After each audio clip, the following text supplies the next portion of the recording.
First ever factory outlet, Chandanagar, Mukunda Jewelers, opening soon. No making charges.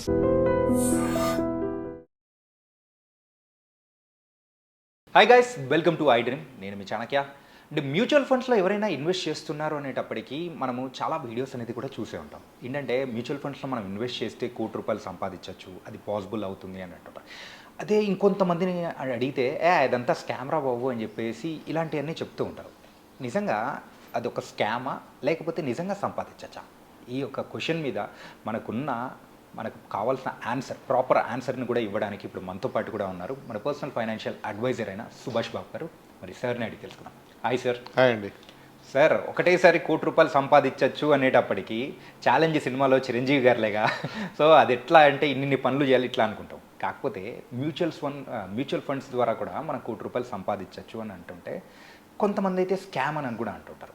దీనికి as a personal financial అడ్వైజర్గా మీరేం చెప్తారు sir? First of all ఇది mutual funds అంటే మనకు అందరూ idea ఉండాలి చాలామందికి. అది పవర్ ఆఫ్ కాంపౌండింగ్ అనే ఫండమెంటల్ కాన్సెప్ట్ రన్ అవుతుంది. అది పవర్ ఆఫ్ కాంపౌండింగ్ అంటే మనం కాంపౌండ్ ఇంట్రెస్ట్, చక్రవడ్డీ, బారు వడ్డీ, అది చిన్నప్పుడు చదువుకున్న అరిథమెటిక్ మన లైఫ్లో చూస్తాం. ఈ కాంపౌండ్ ఇంట్రెస్ట్ యాక్చువల్గా ఆ కాంపౌండ్ ఇంట్రెస్ట్ చేసే మ్యాజిక్ ఇంత అంత కాదు, సూపర్ మ్యాజిక్ చేయగలదు కాంపౌండ్ ఇంట్రెస్ట్. అందుకే గొప్ప సైంటిస్ట్ అయిన Einstein compound interest is the 8th wonder of the world అని ఆయనే అన్నారు. Okay, those who understand compound interest can learn and earn from it, those who don't pay for it అని. Okay, సింపుల్గా చెప్పాలి అంటే మనం క్రెడిట్ కార్డులో జాగ్రత్తగా స్మార్ట్గా కానీ మనం వాడుకుంటే జాగ్రత్తగా స్మార్ట్గా మనం డబ్బును మేనేజ్ చేసుకోవచ్చు మనం. ఓకే, అది కానీ వాడుకోలేకపోతే మన పెనల్ ఇంట్రెస్ట్, కాంపౌండ్ ఇంట్రెస్ట్ పడుతుంది. 24 or 36% కార్డు వాళ్ళు వేస్తారు. అది మన రూయిన్ చేసేస్తుంది అది. సో మనం జాగ్రత్తగా వాడుకుంటే ఏదైనా మన బెనిఫిట్ అని అనుకోవాలి. Back to mutual funds and compounding, power of compounding. ₹1,00,00,000 కాదు, 10 కోట్లు, 20 కోట్లు, 30 కోట్లు కూడా సంపాదించవచ్చు. ఓకే, దానికి కావాల్సిన time, discipline and sustained investment, ఈ 3 ఉంటే కోటి చాలా పరిపాటిగా సంపాదించవచ్చు. ఒక ఎగ్జాంపుల్ చెప్పాలి అంటే ఒక ₹20,000 మనం ఇన్వెస్ట్ చేయగలమా నెలకి? అంటే ₹1,00,000 వచ్చే మనిషి ₹20,000 పక్కన పెట్టి ఇన్వెస్ట్ చేస్తే నా లెక్కలో ఒక 15 ఏళ్లలో ప్రస్తుత మార్కెట్ పరిస్థితుల్లో ₹1,00,00,000 ఈజీగా టచ్ అయిపోతుంది. ఓకే, అంటే టెండూల్కర్ 4 కొట్టేంత ఈజీగా మనం ₹1,00,00,000 సంపాదించవచ్చు. 15 ఏళ్ళు. ఓకే, అంటే 15 ఏళ్ళు అంటే మనం అదే 15 ఏళ్ళు చాలా లాంగ్ టైం అని ఫీలింగ్ రావచ్చు మనకి. ఇప్పుడు 25లో ఉన్నాం మనం. 2010 బాగా వైవిడ్గా జ్ఞాపకం అందరికీ. 2010లో ఎక్కడ ఉన్నా ఏం చేసామని. అప్పుడే 15 ఏళ్ళు అయిపోయింది కదా మనం తెలియకుండానే. అలాగే తెలియకుండా 15 ఏళ్ళు ముందు కూడా అయిపోతుంది. కానీ మనకు కావాల్సింది సిస్టమేటిక్గా ఇన్వెస్ట్ చేయాలి. ఓకే, ఎస్ఐపి అవ్వచ్చు. అది ఉద్యోగంలో ఉంటే వచ్చే బోనసెస్ కానీ ఏదైనా సరే, ఒక 5 lakhs బోనస్ వచ్చింది జీతం బట్టి, వాళ్ళ పెర్ఫార్మెన్స్ బట్టి, దాంట్లో ఒక 1 lakh తీసి మ్యూచువల్ ఫండ్స్ వాటిని ఇన్వెస్ట్ చేయడం, మిగతా డబ్బుని ఫ్యామిలీ కోసం వాడుకోవడం, వాళ్ళ గోల్స్ కోసం వాడుకోవడం చేసుకుంటూ, అంటే మనం ఇన్వెస్ట్మెంటే ఒక కాన్స్టెంట్ మెంటల్ థీమ్లో ఉండాలి. ఆడుతూ పడి ఇన్వెస్ట్ చేసిన ₹1,00,00,000 అవ్వలేదంటే కష్టమే. కానీ అదొక మనం పర్పస్గా ఫీల్ అవ్వాలి లైఫ్లో. ఇన్వెస్ట్మెంట్ చేసుకుంటూ వెళ్ళాలి, లైఫ్ కూడా బతకాలి. You also have to enjoy. అది చేస్తూ మనం ఈ గోల్స్ని అచీవ్ చేయడం అంత కష్టం కాదు. కావాల్సింది discipline, dedication and of course money. Okay, lot of money ఎక్కర్లే, కొంచెం అనేది కూడా చేసుకోవచ్చు మనం. ఓకే, ఇందాక చెప్పిన ఎగ్జాంపుల్ 20,000 15 ఏళ్ళు అన్నాను. అది 15,000 చేస్తే 20 ఏళ్ళలో అవ్వచ్చు అది. ఓకే, కానీ ₹1,00,00,000 అవుతుంది. అవ్వాలని అనుకుంటే గ్యారంటీగా అవుతుంది. ఇంకా ఎక్కువ కావాలి, 5 కోట్లు కావాలి అంటే మన అమౌంట్ ఎక్కువ పెట్టాలి. అంటే మనకి అంత రిసోర్సెస్ కానీ మనం జనరేట్ చేసే మనకి ఎబిలిటీ ఉంటే, ఉద్యోగం అవ్వచ్చు, బిజినెస్ అవ్వచ్చు. ₹1,00,000 జీతంలో మనం 20,000 ఇన్వెస్ట్ చేస్తున్నాం. అదే 5,00,000 జీతం వస్తుంది, ఇంకో సీనియర్ ఎగ్జిక్యూటివ్గా ఉన్నాడు, అది 1 lakh 1.5 lakhs పెట్టచ్చు అతను ఎస్ఐపిలో పెడితే ఇంకా ఈజీగా పెద్ద అమౌంట్ అతను ఈజీగా అచీవ్ చేయొచ్చు. ఓకే, ఇవన్నీ చేసుకోవచ్చు. అలాగే హౌసింగ్ లోన్స్ కానీ స్మార్ట్గా తీసుకోవడం, ఆ డబ్బును మనం హౌసింగ్ లోన్ తీసుకుని కట్టే ఇంట్రెస్ట్ 8% ఉంటుంది. ఆ మిగిలిన అంటే లంసమ్ కొట్టకుండా దాన్ని మనం జాగ్రత్తగా వాడుకుంటూ ఈఎంఐని అది ఇన్వెస్ట్ చేసుకుంటూ వెళ్తే achieve wonders in personal finance. మరి ఈ మ్యూచువల్ ఫండ్స్ ఎప్పుడైనా కానీ మనం ఇన్వెస్ట్ చేస్తూ వెళ్తూ ఉంటాము. కాకపోతే కొన్ని ఇయర్స్ తర్వాత కూడా మనకి ఎక్కడైనా కానీ ఒక ఎమర్జెన్సీ పర్పస్ ఏదైనా వచ్చి ఉంటుంది, అప్పుడు మనం తీసుకోవడానికి కానీ ఏదైనా ప్రాసెస్ ఏమైనా డిఫికల్టీ ఏమైనా ఉంటుందంటారా?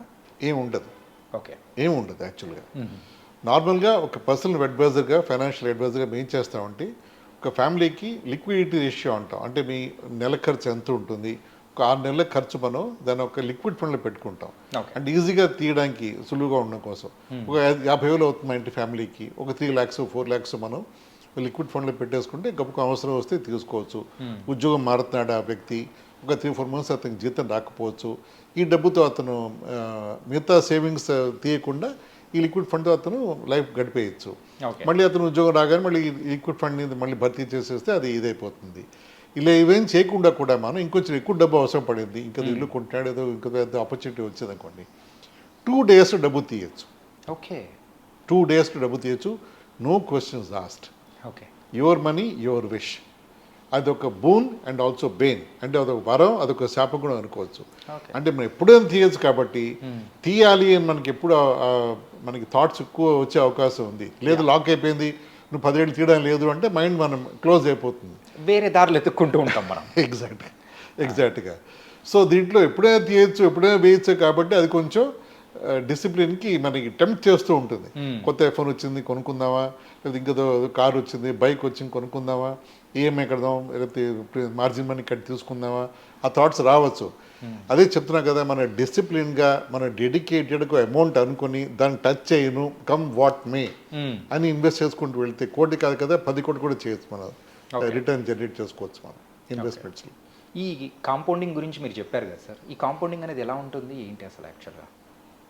అది సింపుల్గా చెప్పాలి అంటే ఇందాక చెప్పా కదా, మన ఎగ్జాంపుల్ 20,000 నెలకి వేసుకుంటూ వెళ్ళిన తర్వాత 15 ఏళ్ళలో 1 కోటి రూపాయలు దాదాపు అవుతున్నాను. సో నెక్స్ట్ కోటి ఎన్ని ఏళ్ళు అవుతుంది మీ అంచనా ప్రకారం? మళ్ళీ 15 ఏళ్ళు. అక్కడ 7 ఏళ్ళు అయిపోతుంది. ఓకే. అది పవర్ ఆఫ్ కాంపౌండింగ్. నెక్స్ట్ కోటి 4 ఏళ్ళు అయిపోతుంది. అది పవర్ ఆఫ్ కాంపౌండింగ్.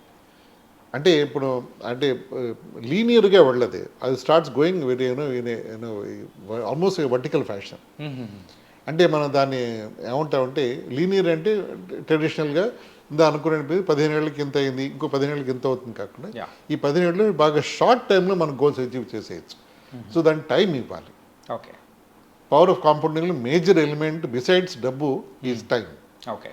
టైం ఇస్తే మనం ఏమైనా అచీవ్ చేయొచ్చు లైఫ్లో. అట్లా కాబట్టి ఈ మ్యూచువల్ ఫండ్స్లో 1 కోటి రూపాయలు సంపాదించడం అనేది కూడా పాసిబుల్ అన్న. చాలా పాసిబుల్. ఓకే. చాలా పాసిబుల్. కానీ మీరు చెప్తున్న ఆన్సర్ చూస్తూ ఉంటే మెయిన్గా ఎవరైతే స్కామ్ అని అంటూ ఉంటారో వాళ్ళకి మాత్రం వాళ్ళకి పర్ఫెక్ట్ ఆన్సర్ ఇచ్చినట్టు అయిపోయింది సార్. అవునండి. చాలామంది తెలిసి తెలియకో చాలా మ్యూచువల్ ఫండ్స్ గురించి కానీ అంటే మంచి ఇన్వెస్ట్మెంట్ దారుల మీద నెగిటివ్ కామెంట్స్ స్ప్రెడ్ చేయడం మన సోషల్ మీడియాలో వాటిలోనూ, దాంతో చాలా చూస్తూ ఉంటాను నేను కూడా వాటిలోనూ. అది తప్పు యాక్చువల్గా. అది అందుకే ఇప్పుడు మ్యూచువల్ ఫండ్ సహీ అనే కాన్సెప్ట్ ఎందుకు వచ్చింది అంటే మ్యూచువల్ ఫండ్స్ మంచి దారి అని పెద్ద సెలబ్రిటీస్ చెప్తున్నారు. సచిన్ టెండూల్కర్, ధోని, లేకపోతే నరేంద్ర మోడీ చెప్తున్నారు. అలాంటి వాళ్ళు చెప్తున్నారంటే దానికి బేసిస్ ఉంటుంది అని మీరు జాగ్రత్తగా ఉంటే అది మిమ్మల్ని హామ్ చేయదు ఆ పద్ధతి అని. సో అది మనం ఎప్పుడు అడాప్ట్ చేయాలి నా ఉద్దేశంలో. ఇది అప్రాక్సిమేట్గా ఇచ్చే రిటర్న్స్ పర్సంటేజ్ అనేది కూడా యావరేజ్గా ఎంత ఉంటుంది సార్? అంటే అది మార్కెట్ మీద డిపెండ్ అవుతుందండి, ఫైనాన్షియల్ మార్కెట్స్ డిపెండ్ అవుతుంది. గత 40 ఏళ్ళుగా మన స్టాక్ మార్కెట్స్ 45 ఏళ్ళుగా మనం ఇండియాలో రన్ అవుతున్నాయి. అప్పుడు 100 రూపాయలు ఇన్వెస్ట్ చేస్తే ఇప్పుడు వచ్చిన రిటర్న్ లెక్కేసుకుంటే 16-17% రిటర్న్ వచ్చింది మార్కెట్లో. కానీ ఇందాక చెప్పిన ఈ 15 ఏళ్లలో 20,000 వేస్తే 1 కోటి రూపాయలు అయిపోతున్న ఆ calculation 12%. Okay. So as a financial planners advisers మేము 12% కంటే ఎక్కువ మేము దాన్ని మాట్లాడాం. అంటే అది కూడా గ్యారంటీడ్ కాకపోయినా 12% మనం తేవచ్చు అని మనకి ధైర్యం ఉంటుంది. అలా చెప్పి 14-20% అలా అసలు ఆ డిస్కషన్ పెట్టాం,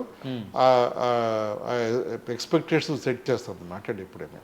సరే, ఈ లెక్కను చూసుకుంటే అక్కడ ఎఫ్డి ఒక దాన్ని మనం బీట్ చేయొచ్చు. ఐ థింక్ నాకున్న నాలెడ్జ్ ప్రకారం ఎఫ్డీని మనం బీట్ చేయొచ్చు, దాంతోపాటు ఇన్ఫ్లేషన్ కూడా మనం ఈజీగా బీట్ చేయొచ్చు. కరెక్ట్.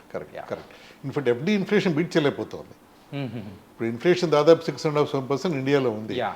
లైఫ్ స్టైల్ ఇన్ఫ్లేషన్ ఇంకా ఎక్కువే ఉంది, 9-10% లైఫ్ స్టైల్ ఇన్ఫ్లేషన్. అంటే లైఫ్ స్టైల్ అంటే మన బట్టలు, మన మెడికల్ ట్రీట్మెంట్ అవన్నీ కూడా 10-12%లో అయిపోతుంది తెలియకుండానే. ఎఫ్డీ 6-7% రాదు. సో ఇన్ఫ్లేషన్ బాగా తక్కువ ఎఫ్డీ రిటర్న్స్. అంటే మన డబ్బు పెట్టినా కూడా వాల్యూ పడిపోతుంది ఓవర్ టైం. అంటే మన ట్రెడ్మిల్ మీద కాదు కదా, మనం వెనక్కి పరిగెడుతాం యాక్చువల్గా. సో మనం ముందు పెరుగుతాలి అంటే మనం ఇన్ఫ్లేషన్ బీట్ చేసి తెచ్చి రిటర్న్స్ మీద చేయాలి, అది కూడా సేఫ్గా చేయాలి. రైట్.